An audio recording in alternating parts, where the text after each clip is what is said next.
Okay, so I ended the pattern the way that it began with the white bead in the middle, and I have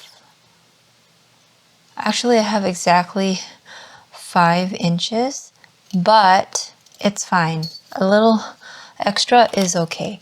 So I'm gonna show you now how I'm going to start tapering the ends and decreasing to 5 beads. I need to take in these 2 threads, so I'm gonna catch those threads when I decrease to 5 beads wide. And so what I'm gonna do is I'm gonna put my weft thread under my warp threads, like I'm gonna add more beads. So let me just zoom you in a little bit. Okay, so there's 7 and I want to decrease to 5 so that it'll get more narrow, so that it'll fit the ribbon clamp a little bit better. Yeah, so I'm going to pick up 5 black beads to end it. So I've picked up 5 black beads and I'm going to slide them to the middle slots. So there's going to be an empty space on the left and on the right. And then I'm going to put my needle through the top and through the beads, and I'm going to catch this end without a bead on it. So let me actually bring up the loom so I can show you. Okay, so I put the 5 black beads in the middle,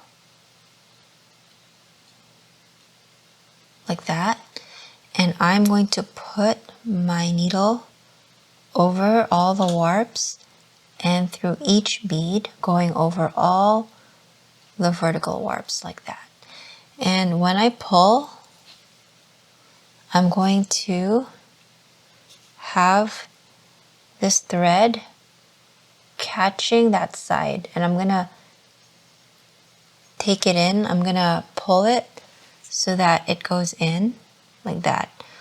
To do that, I'm gonna release some tension from my Sharpie a little bit. I'm just gonna release the tension. That way there's a little bit of slack so that it's not pulling so hard, and I will be able to pull this in like this. See how without all of that tension, there's a little bit of slack in this thread and it would be easier for me to pull it in. So now I have this thread and I'm going to put it under again because I want to also catch this thread, and I'm going to do this a couple of times. So I'm going to flip this over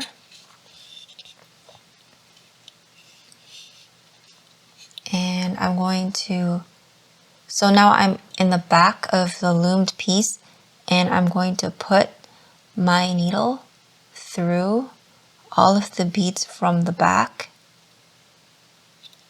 and come out on the other side again. My thread is actually still pretty long. I have about a good few feet left actually, so maybe I would have been fine with just putting 7 feet of thread instead of 9, to be honest.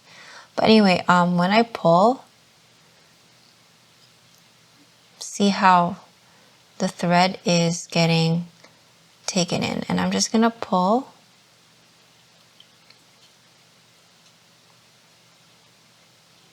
to make that thread go in. And I'm just gonna go through the top one more time. And I need to put down my loom to be more stable. So I'm just gonna do that, and hopefully you saw enough of what I'm trying to do. So I'm gonna pull it through like that.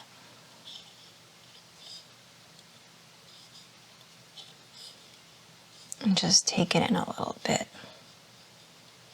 And now I'm going to start tying off my thread. So I'm gonna flip this because it's easier for me to work over on this side because I'm right-handed, so it's easier for me to tie off if I'm coming out of this side. So I'm going to go back one row and put my thread through all the beads like this. And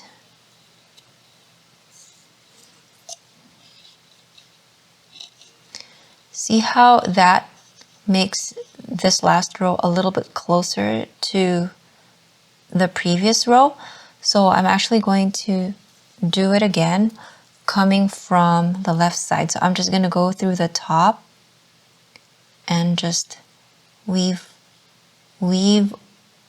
over on the top of all the warp threads like this. I'm just going to go through the top again. And the reason I'm doing this is so that I can, when I pull, I can pull this last row a little bit closer to the row above it, because it's like I'm looping around and pulling it up, if that makes sense. So now that that's pulled up, I'm going to start tying off. So I'm going to go up one row and I'm going to exit somewhere around there. And if it's hard for you to see this, then you can refer back to part 4 of my playlist for the first bracelet, because I show you how to catch a bridge and how to tie a knot, and then you zigzag and then you make circles.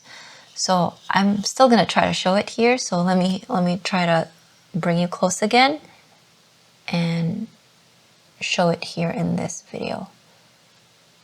So the thread is black, so it's a little hard to see, but I'm going to catch a horizontal thread bridge, and then I'm going to pull my thread through,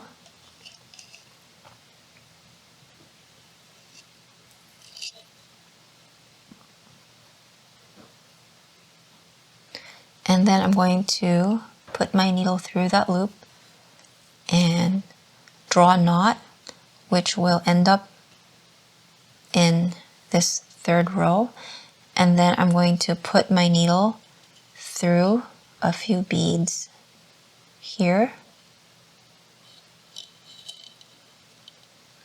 and exit out of the black bead. So I don't want to exit at the edge beads because I don't want my knots and my tying up, I don't want that to be obvious, and I also don't want my tail thread to be exposed like that. So I'm just gonna stick to beads in the center part. So I've tied a knot here and drawn my thread through this way.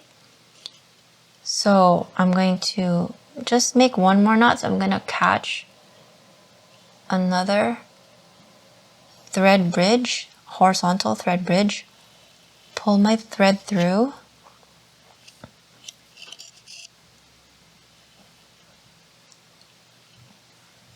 tie a knot,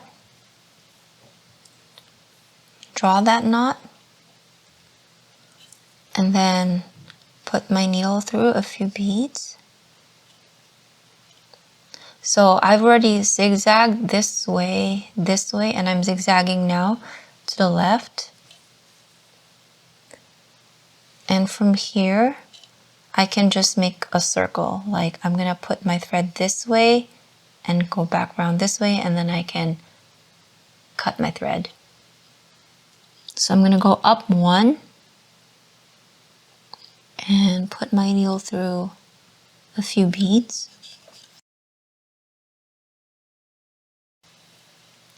And then I'm going to go back down one, Then I'm going to go back up one again.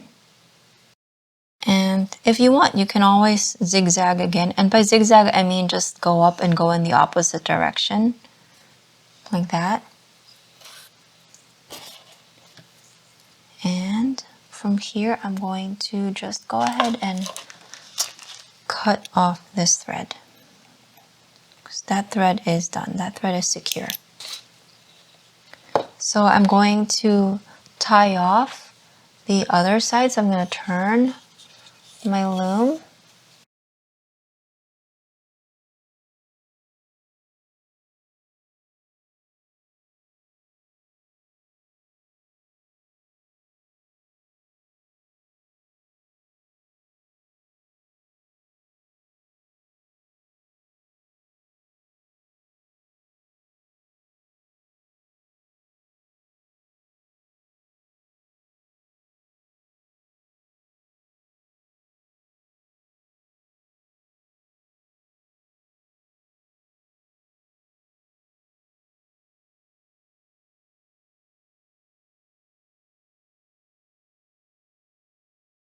Okay, so now that we have done this last row and have decreased it to 5 beads, we're gonna start the weaving that we will be using to secure this ribbon clamp too.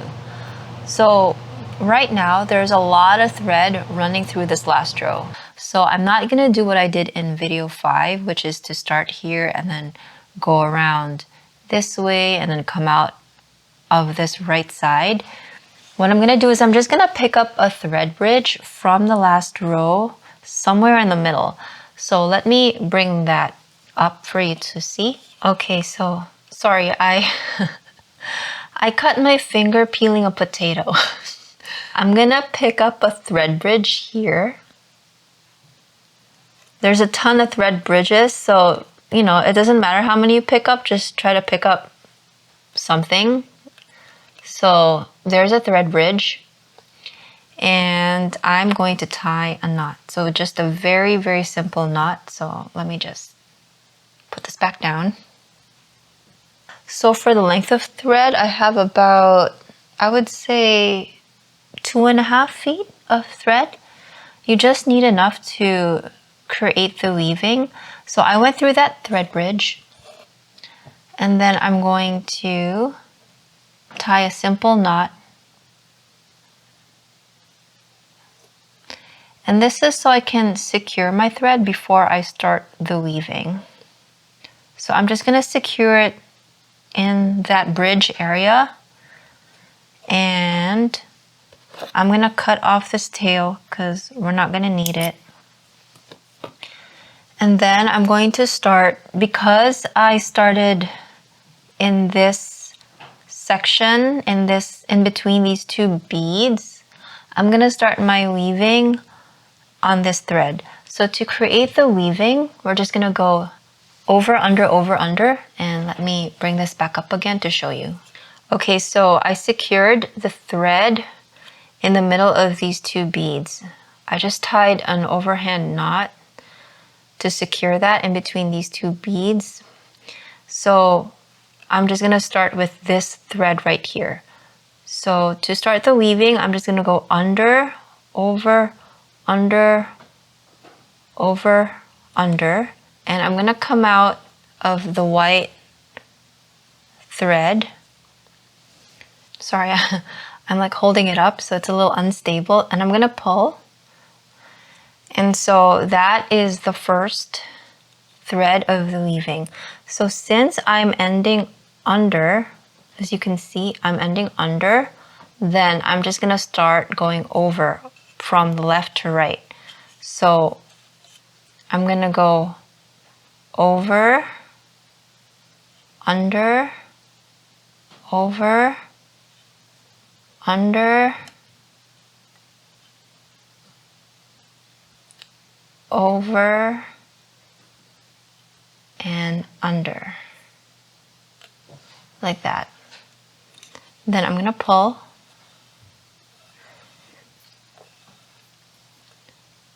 and you can use your pen that I have retracted. I'm going to retract this pen so I don't make a mark on my bracelet.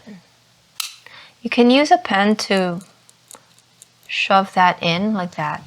Or you could also use your needle if you like, but I prefer the pen because it's a lot more robust. It's a lot tougher and it's blunt.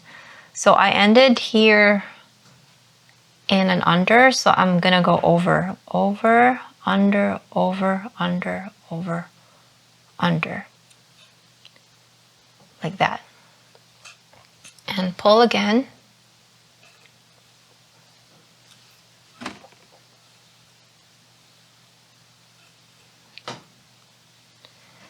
And shove, shove, shove, shove, shove. So you're just gonna keep doing this until you get to about almost the same thickness as the ribbon clamp. And yeah. Okay, so I think that is enough. If I look at my ribbon clamp, it's almost there. So I'm just gonna end it here, and I'm going to end it by tying a knot. So I'm just gonna take my needle through that last thread and just put my needle through that loop and tie a knot once and another knot.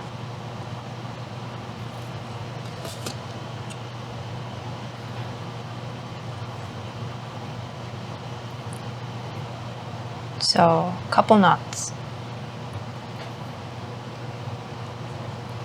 to secure the weaving. And I'm gonna cut this thread. And then I'm going to flip over the loom and I'm going to start on the other side.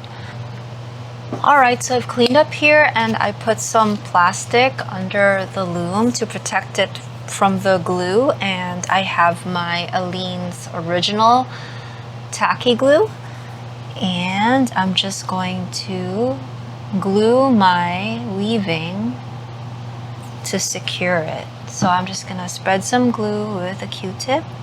That tail's a little bit sticking out, so I'm just gonna cut it there. And then I'm going to flip it over and just hold it with my hand so that the bracelet doesn't stick to the plastic. I'm just gonna hold it up and I'm going to glue this side.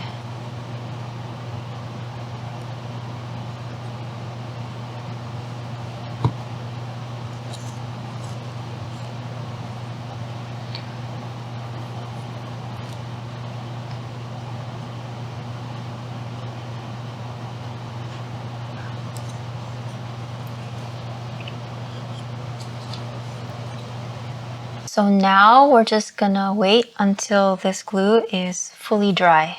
Alright, so the glue is dry and I think it took about a little under an hour. It's time for us to start tying some knots. Okay, so let me just cut the loops.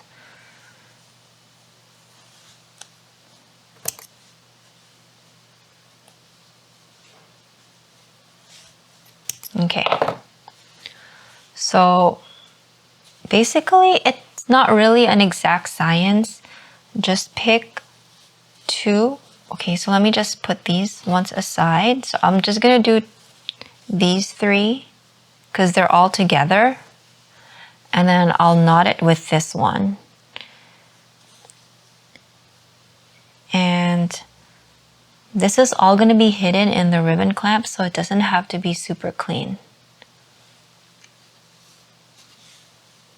So just do a knot all the way to the edge, then do another knot,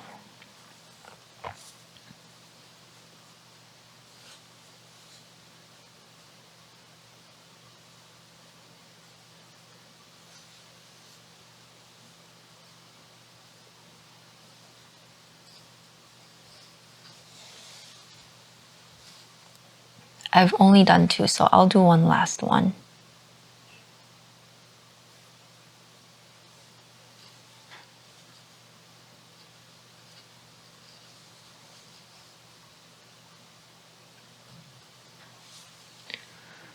And tie that knot. Okay. So this one's done.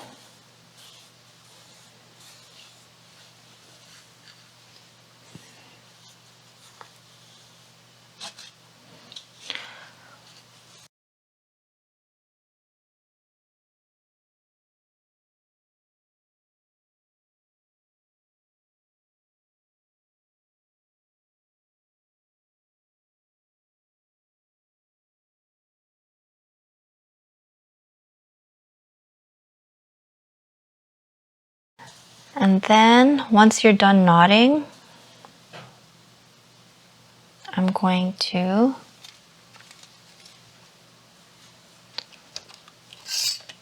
cut the thread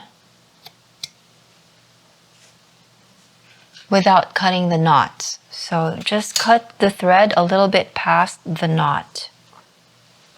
Okay, so I'm gonna bring the plastic back and we're gonna attach the ribbon clamps. So take one of each of the remaining ribbon clamp that you have, which is the narrow one. These two. I'm just gonna use my regular Aleene's tacky glue and I'm just gonna put some glue, a little bit of glue in there.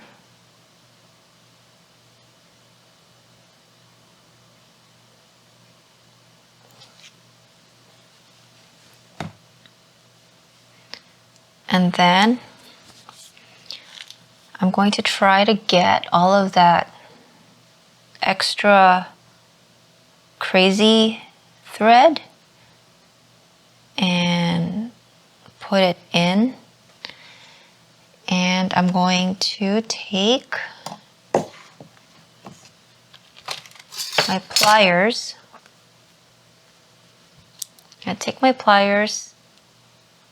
And I'm going to try to close it up by, I'm going to try to close it up by squeezing the teeth. So I'm just going to start squeezing. This is pretty challenging. So just make sure you don't squeeze into your beads and accidentally break your beads. So I'm just going to start squeezing and I'm going to do one side first.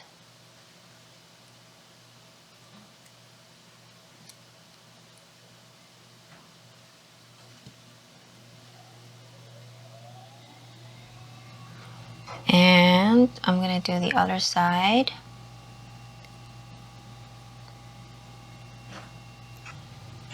So that part is done.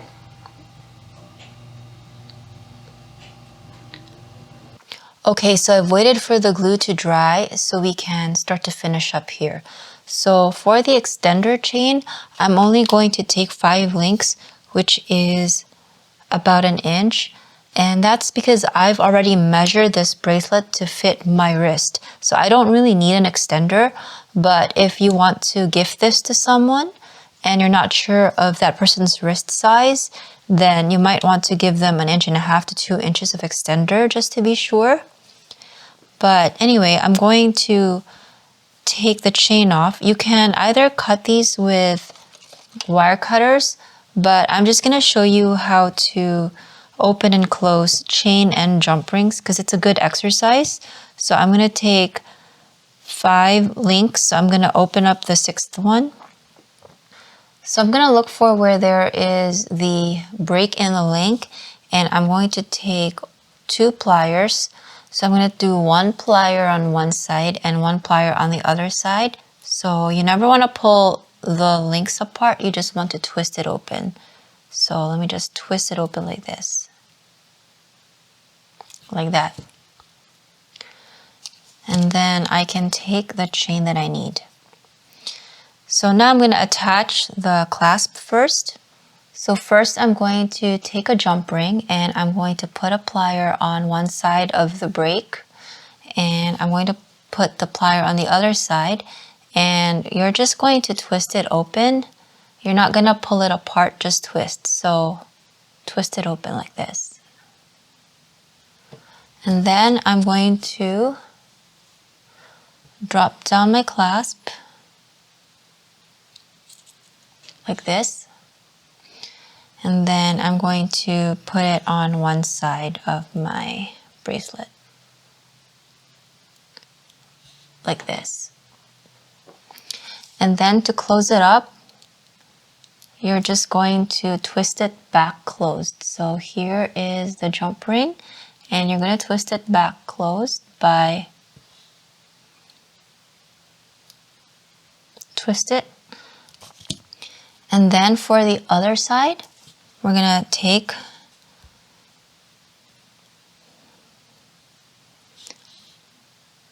the jump ring and we're going to twist it open again. So twist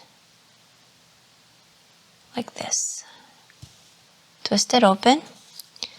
And then I'm going to put the extender, one side of the extender like this.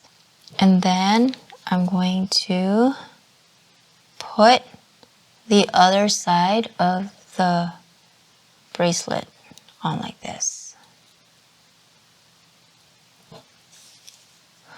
And then I'm going to twist this jump ring closed like this.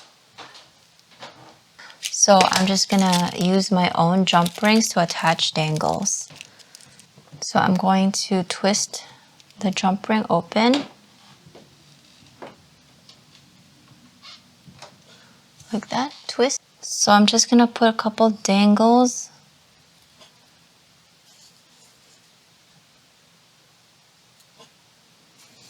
and then I'm going to attach it to the end of the link like this and twist this closed. The dangles offset from each other. Alright, so here is the final result with the dangles and our bracelet.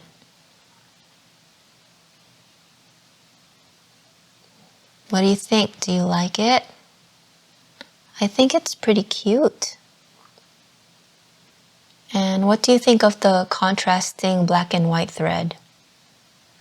I like it because this is a pretty playful design, and so I wanted the thread to also have a little bit of playfulness to it by giving it this stripes. Alright, so for our next project, I'm thinking that because Valentine's Day is coming up, that we would work on this heart design, but I'm going to modify the colors a little bit because I just don't think there's going to be enough good white beads to complete this project and this project.